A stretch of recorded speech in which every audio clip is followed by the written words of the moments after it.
But the reality is this economic downturn, the biggest since the Great Depression, has taken longer for us to recover from. In June of 2010, the average time it took for the average unemployed worker, it took about 35 weeks to find work. 3 years ago, that average was about 17 weeks. Senator Cantwell, the main Republican complaint against this program seems to be that it hasn't been paid for yet and it doesn't adhere to the rules of pay-go. Do you have a comment on that?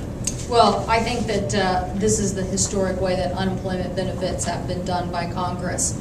And I think that that's a stimulative activity that we have seen as proving benefit.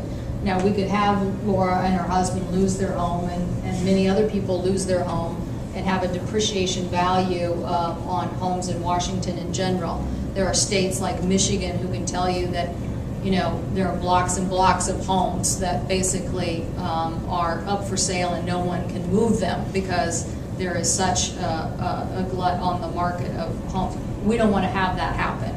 Stabilizing this situation helps us in the best economic way in the long term. Sort of as a follow-up, this has become a campaign issue for your senior colleague, Senator Patty Murray, in her re-election race this year. Dino Rossi has made pay-go and pay-as-you-go an issue for her. Do you have a comment on that, Ray? It's so important that Congress reestablished pay-go that when the Democrats took over, we reestablished it.